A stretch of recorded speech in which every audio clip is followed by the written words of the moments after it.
Okay, re-recording my Dino Ryu-ge combo video, must know combos.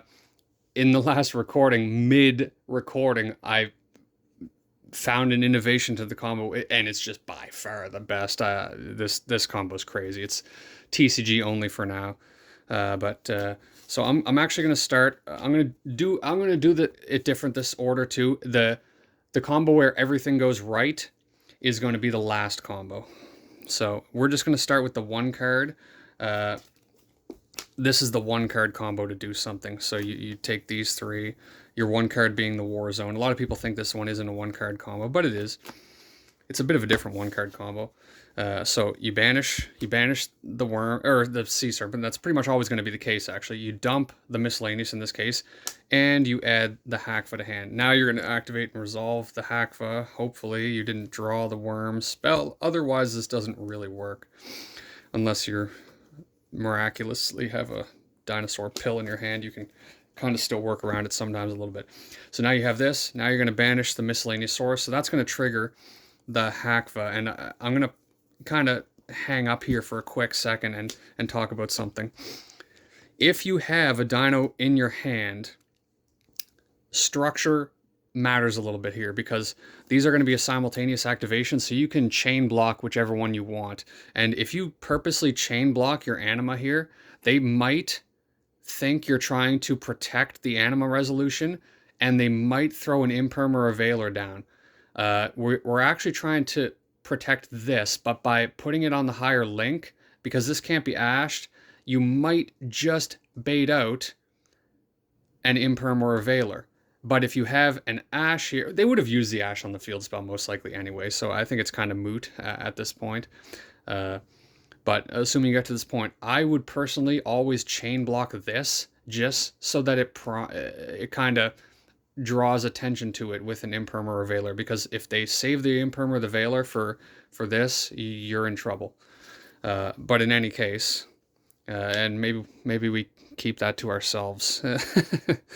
So we get to this point, and now Hackva is going to activate to put the Wormwinds back to the deck, and we're just going to search any Ryu-ge card. And in this situation, always search the Rising, just because you want the Rising in rotation for potential follow-up purposes, and then the Rising will add the Misfa. And then the Misfa activates and goes to the extra deck, resolves. And in this situation, it's another prime example of why you want to run the trap, because you search it in the one card with the field spell, because you don't want to just search redundant engine here. If you really want to, you can search the Sea Serpent spell too, because that's just the most versatile, best one. But or the Floodgate. I mean, if you want to search the Floodgate, that's up to you. Uh, but Misfa's got to search something. I always search the trap. That goes to the extra deck. Now in this is the specific combo where you need to have a link to that's usable under the Warzone lock with a down arrow. It doesn't matter necessarily which one that is. Reproducus is like the kind of the most accessible one. You're never going to be locked out of making a Reproducus because it's literally just two monsters, and it's a dino, so it has that extra protection under miscellaneous. That stuff never really comes up in this deck, but it can. If there's another link too that anyone finds that has sort of more utility and is usable under the Warzone, I would personally love to see that, so bring it to my attention. Anyway, you're just doing this to get the Hackva to the grave, because from the field it is not satisfying the activation requirement of the second effect of the Warzone. So now we're good though, because we have the Anva in the deck, or the Dino, we have that in the grave, and we have this banished. And you're kind of in a bit of a different spot here, because just everything is kind of not lining up properly. If you didn't draw a dino engine piece and that you didn't have to pop with the Animadorn, you can't really necessarily really pop off here. So you just kind of end it there. You Xyz into Varudris. Make sure you don't put the Varudris under the Reproducus, or you will mess up your Misfa.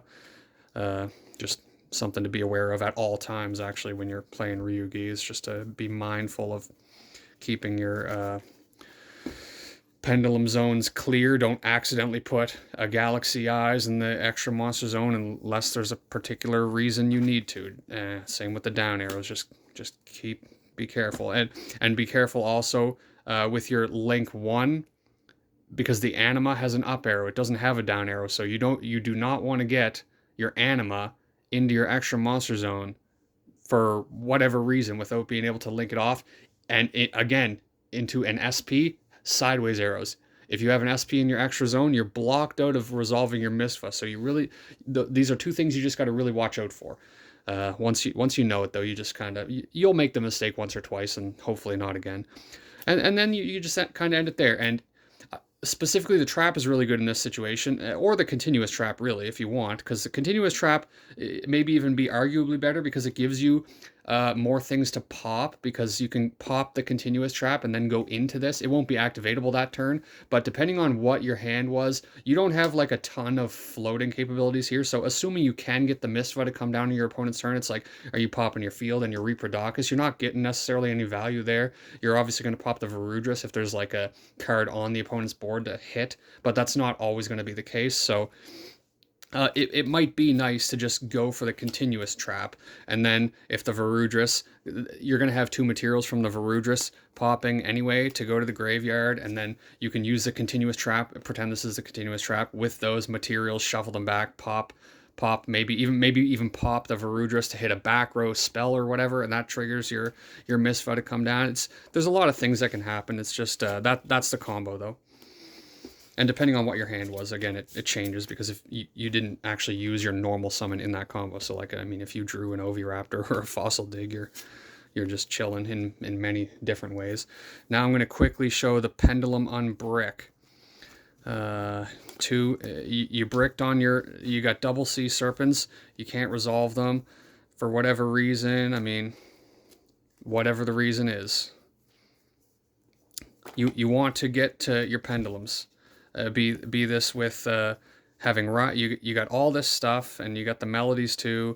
I mean, you have Diviner of the Herald. In some builds you're going to have Diviner of the Herald. You just need to focus on getting your scales. You get your scales however means necessary. You pendulum summon your two, and then you're going to overlay them into your Galaxy Eyes combo. Cypher X, you're going to activate this. You have to activate this. Don't make the mistake of not doing it, because that ruins the whole thing. Activate this, you're now immune from targeting, and it kind of allows the rest of the combo to resolve, actually, because they can't Veiler you either later on down the line, because the final result happens to be a light as well. So it's just, you have to do it, but it's good that it's done regardless. Then you overlay into that, then you go into that, and then this, you detach one, and you pop your own Anva. So the Anva is going to go to the extra deck, and the Anva is now going to place the Ryu-ge End. This is just another one of the many reasons why I think this is a mandatory run. You're going to have your two Pendulum summoned, bricked up Ryu-ge's in your graveyard now, so you shuffle them back into the deck, pop and destroy this. This goes to the grave, and now your Mistva can just activate, go to the extra deck, and search your War Zone. You unbricked yourself, so that's the unbrick combo. It's not going to come up that often, but you absolutely need to know it, or else you're just going to lose games that you could have won. Your opponent could easily disrupt you, even in the rare game that it happens. So we're talking like a 1% maybe increase in win rate, but 51 to 52 is we still take those. Now for what I actually do with my one card combo, and I'll just play the Melody one card combo just for argument's sake, but it doesn't actually matter. You don't need to have your Anva in your other scale. But we're just going to pretend I had the Melody, just so that we can show every little last bit and bob of it. And it is better to have the Melody, because especially into Fuelos, you're going to get an extra pop here, because it's not going to be coming down on top of a baby. So we're going to pop this, send that to the extra deck, and we get our Warzone. And I just discovered this combo like 15 minutes ago. I cannot believe how good it is. It's unbelievably good. You're I think you'll be convinced too once you see the combo. So we activate and resolve the Warzone. We add, what do we add here? Oh yeah, the baby. We add the baby, or Petite, doesn't matter. I'm not running a Petite in this list. I'm just using one baby, one Megalo. Okay, and now we are going to, we banish the Sea Serpent. Like I said, always banish the Sea Serpent. Dump that to the graveyard, and this is to hand. We're going to immediately set this. This is the combo that I always do. Plays into Nibiru and plays into Fuelos while being a one-card combo. That's the real beauty. People really just haven't really solved this deck, and I think I'm closer than anyone else. But so now we use our second effect. We're going to summon the Anva. And I was talking about this in the Discord a couple weeks ago, and people were like, "Oh no, the deck's solved. There's no more innovations here." And I was like, "Man, I really don't think so because playing the deck, even in TCG, I'm finding new stuff all the time." So let's say you got Fuad here. They Fuad you in the draw phase, whatever standby phase. If they Fuad in response to the War Zone, they're cooked because you're just going to negate it with Anva, and that happens all the time on Master Duel, but that ain't going to happen on the TCG too often. So if they Fuad you here, they've drawn one, and the beauty is, because you set the baby, you're not kind of forced into anything here. This baby is going to be here on your turn to pop it, or it's going to be on your opponent's turn to pop it. So you're not like kind of committing to anything.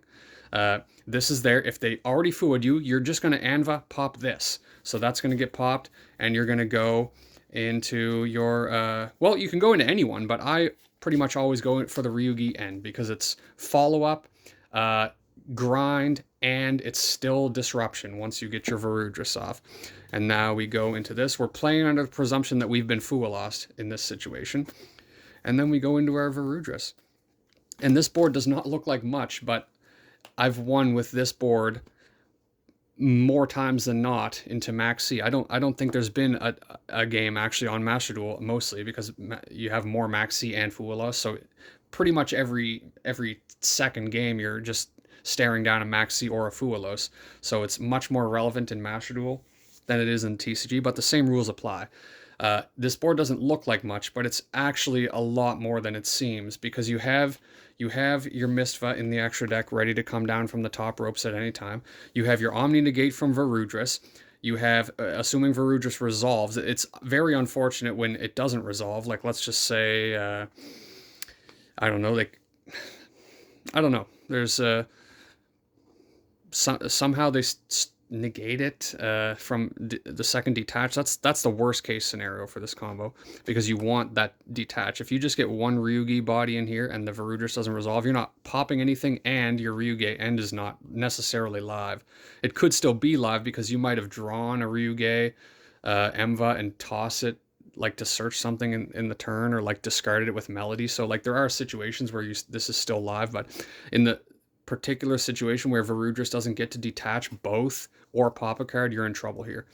But you're not completely out of the water because Misfa is still there. Like, people are still they still have to get through the Varudras, which pops a card. Even if it's in the battle phase, it still draws attention. And if they sequence this wrong, Misfa can still come down from the top ropes if they destroy something. So worst case scenario, you're still like not dead. You're still in the game. They've drawn two for their Fualos. You're passing here. You want to resolve the Varudras to try and pop do as much damage as you can. Preferably, you want to pop their monster, and then Misva's going to come down. And sequencing really matters. It's hard there's so many different ways it can happen that I don't even want to get too in depth, but this is just what needs to happen. So that, and then from here, hopefully you've already used this as disruption earlier in the turn. Maybe, like I said, you had two Ryu-ge bodies in the grave for whatever reason. I mean, this stuff can come up turn 3, turn 4 too, so it just depends. Now, Misva's going to come down from the top ropes, and you're generally going to have this and the baby set at minimum. You don't always have this, but you always have the Varudras. So if you're popping the baby and the Varudras, you're going to get to pop another one of their cards. So try and, if you can, time it so that this can do maximum damage. Even when it gets destroyed by Mistva, it's another disruption. So you can take out 2 of your opponent's monsters with this card, summon your Mistva, pop your baby, pop your scale potentially, whatever you're popping. You're popping the baby and you're popping this. So you're going to get, now your baby's going to come out, and I mean, there's just a whole host of things can happen. And you can draw your normal trap, which can trigger all this stuff too. You can draw your normal trap to trigger your Megalo. So I mean, there literally is like a million different things can happen. Maybe you drew your Megalo, but it was never really in a situation where you could use it. Okay, what do we do here? We summon the Animadorn, pop the Megalo from your hand. Now the Megalo's triggering on your opponent's turn from your hand. So just like, there's just so many situations how this can play out. The important thing is, even into a Fualos or a Maxi, you're getting some serious equity from this play. You're potentially popping a Megalo, you're potentially popping a Petite, summoning a Pancratops. When this comes down, you're getting your Floodgate, you're getting your Floodgate, you're getting your Bounce, you're potentially popping stuff with the with the Mistva. Where the hell's the Worm Winds? Or the Sea Spires, for freak's sake. Sea Spires, like you're still in this game. And on Master Duel, when Maxi is resolved against me, I win those games most of the time. Now for the true one card combo. Just discovered this combo 25 minutes ago now. So we're going to go Mistva. And again, we'll just pretend like we opened with Melody, and we'll just do the absolute balls to the wall full thing. So we're going to pop the Mistva, go to the extra deck, get your Ryu-ge Warzone. We're going to do Hakva, Emva, and a baby, or a petite. Again, doesn't matter. Like I said, Emva always goes to the banish. That goes to the grave. This is to hand. You set it. You always do this because it plays best into Nibiru and Fuelos. You're never triggering either of those cards with surplus draws, committing any extra resource, or getting any closer to getting Nibiru'd. Now we're going to activate and resolve the second effect, summon this. And like I said, this is balls to the wall. So Anva is going to pop the Anva in the scale if you have... Actually, no, you don't do that. You do that later. Pop the baby. So the baby's popped. And this is going to summon your Oviraptor. This is your fourth summon of the turn. And this is a TCG legal, obviously, play, but Master Duel, it's the same thing. Except you can't do it with the Jirac Megalo like I'm going to do. So now you overlay these two. And on the Ovi summon, you're going to add the Megalo. You're going to overlay these two into a Varudris. So you're chilling. You have your Omni Negate protection. So now you're just going to summon this because you have the Oviraptor. So the Oviraptor is going to activate, destroy the Megalo, reborn the baby. This is going to trigger your Mistva. So now Mistva is going to come down from the top ropes. That's going to get tributed. Your Megalo is going to activate and resolve. And the Mistva at the same time is going to be activating and destroying these two. So you're going to have some chains being built here. But long story short, your Megalo is gonna dump your Astero. Your baby is gonna activate and resolve. You didn't need to use the Miscellaneousaurus because of having access to the Megalo now. So the baby is gonna summon the Miscellaneous from deck. The Mistva have destroyed 2 cards. So you're gonna place your Sea Spires. You're gonna place your Worm Winds. Your Anva in the Pendulum Zone was destroyed, so that's going to allow you to place your Ryu-ge End. And now you're going to overlay your 2 dinosaurs into a Lagia or a Dolka, and just look at this board. You haven't popped your field spell, so you have it for next turn. If its activation requirement is satisfied again, you have Floodgate. You have a bounce. Your Emva is in the grave, so you can bring this back if you want to, but you don't even have to. You have double Omni Negate, Floodgate, Disruption on this. You have Miscellaneous attached in there for follow-up, and you have the Astero in the graveyard. This is the dumbest board I've ever seen in my life, and it's all a one-card combo off of just a Mistva or Melody. You don't necessarily always have this. That's the only difference. If you didn't open the Anva or the Melody, you don't get this. That's nutty.